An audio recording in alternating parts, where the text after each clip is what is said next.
Hello, welcome to a thrilling reading vlog. We're going to start off with Hawk Mountain by Conner Habib.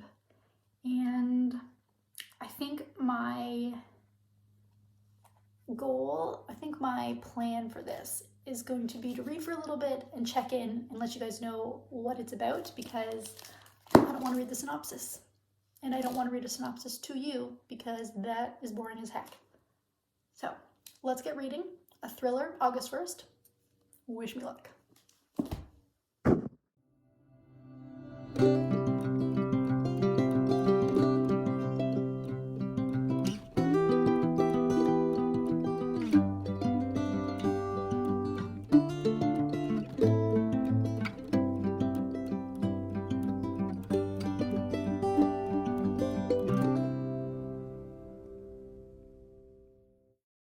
I am 80 pages in, chapter 10 of this book, and it is so freaking good so far. I wouldn't call it a thriller, but I would definitely call it thrilling.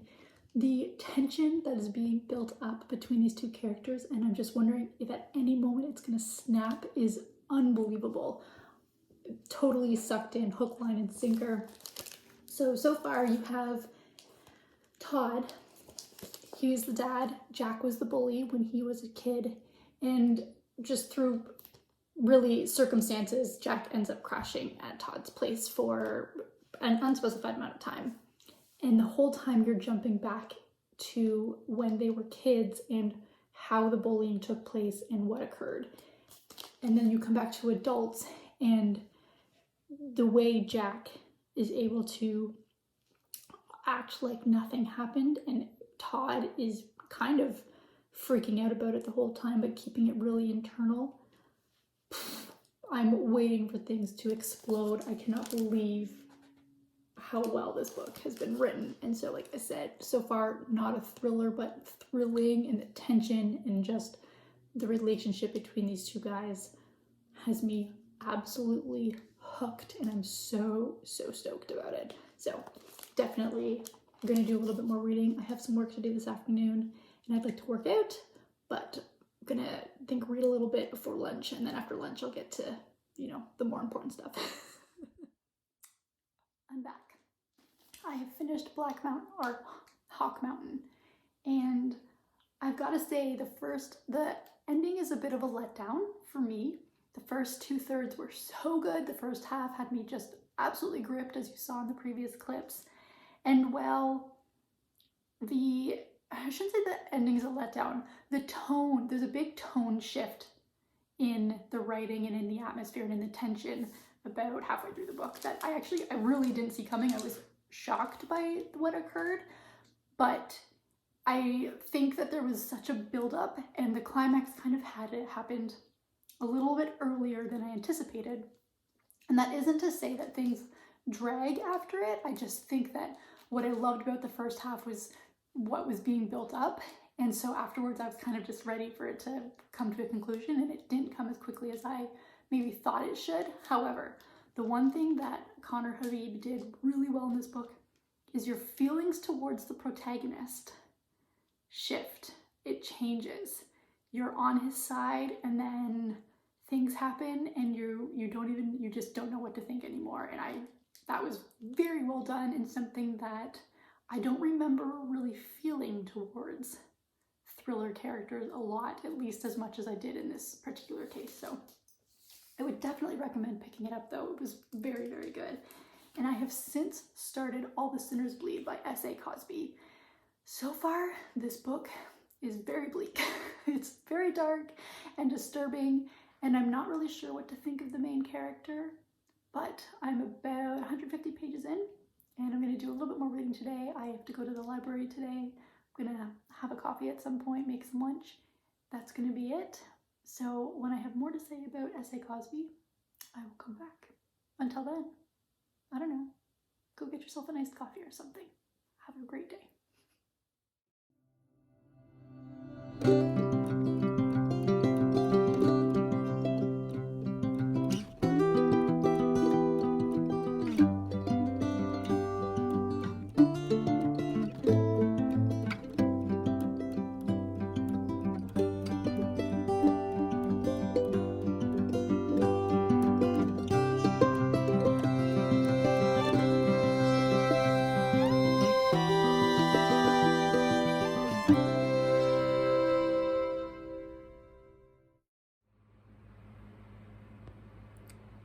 It's done. I'm probably going to need some time to digest. I'll discuss the rest tomorrow, along with whatever it is that I'm reading next. Good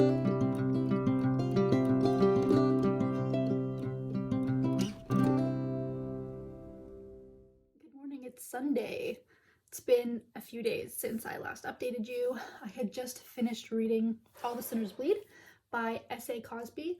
I really enjoyed this book. It follows a Black detective in a small town, and not a detective, he's the sheriff, I apologize.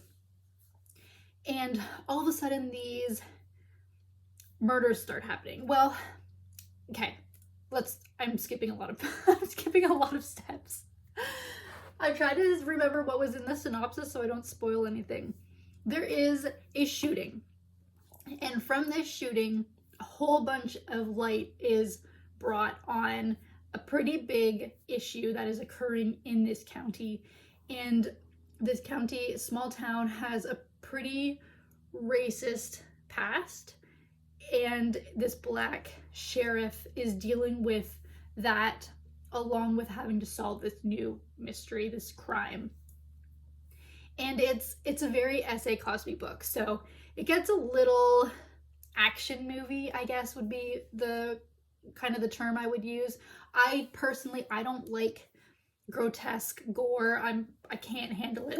My stomach can't handle it. And so I didn't find it to be too grotesque by any means, but it is certainly, there's some graphic nature to it for sure. But it's just a really interesting book because it really does follow what's happening in the real world right now, with monuments being in place, but these statues and stuff are about men who, own plantations, own slaves, and people want to get rid of it. And then you have another side saying that's the history, that's our history, you're erasing it. And that is a very prevalent argument in this book, and I found it to be quite interesting.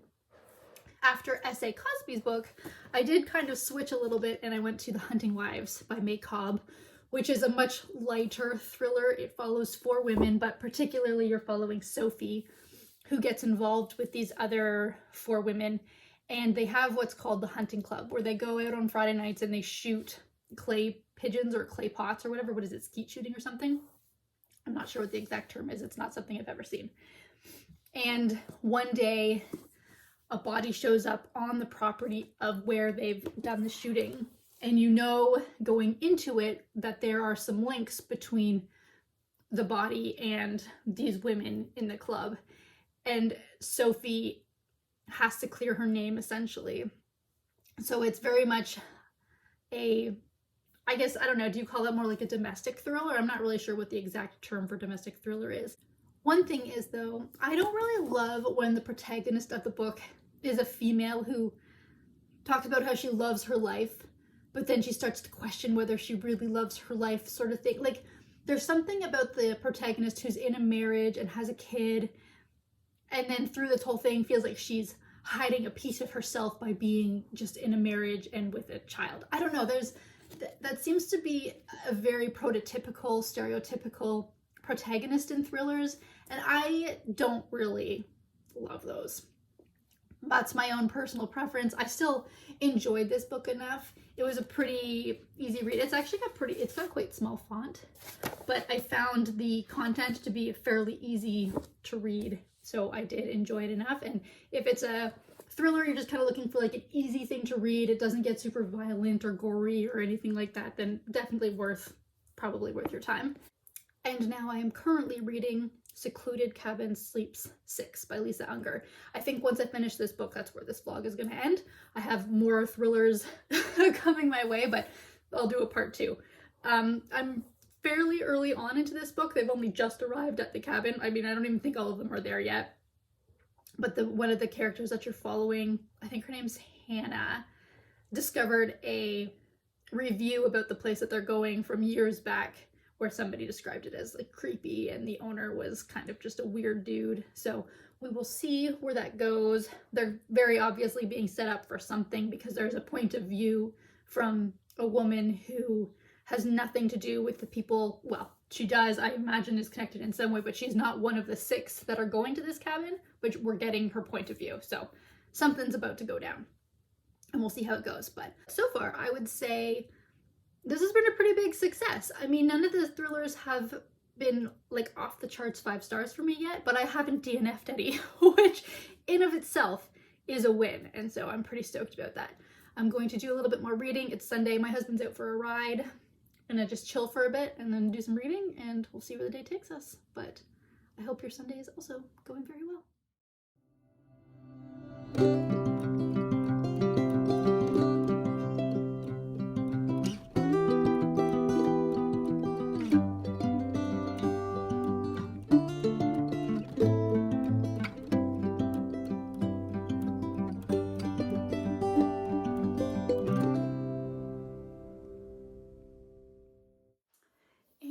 We're done.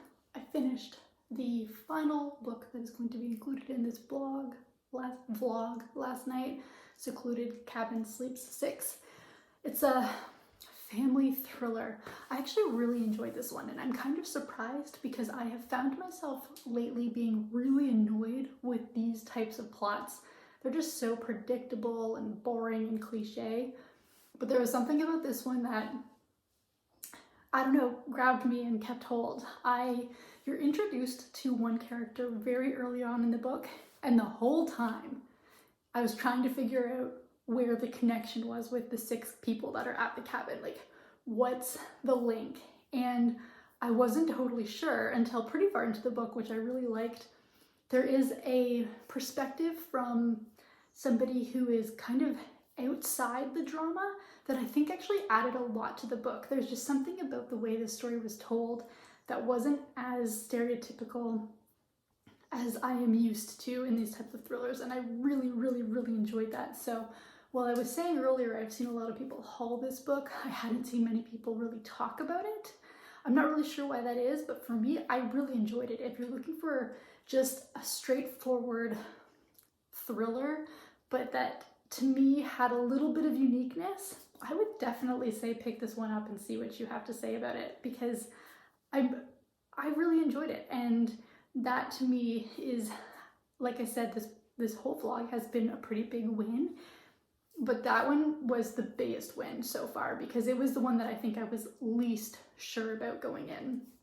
When I look back at the books that I've read for this, I think Hawk Mountain still kind of beats everybody else out, but just because of the beginning of it, the beginning of that book was perfection. And that's really what is tipping it over the top. None of them were 5 stars. None of them are books I'm gonna run out and purchase to have on my bookshelf, because I only really buy those books that I like absolutely love and need to have. But they were all definitely really great. And if you are like me, struggling to find some thrillers that really capture your attention, I think there were some good ones here that might be worth your time. Anyways, I have way more thrillers on my list and several in my possession right now, but I'm gonna end the vlog here and I will pick it up again when I start to read the other ones. So I imagine there will be a part 2 to this at some point in the future. Let me know best thriller so far this year, best thriller period. It doesn't even need to be this year. And if you're still here, I don't know, I've never said this before, but maybe hit the subscribe button. That's such a weird thing to say, and I feel like it's just not something that I ever thought would be in my vocabulary, but I would be super stoked if you stuck around. I'll see you in the next one.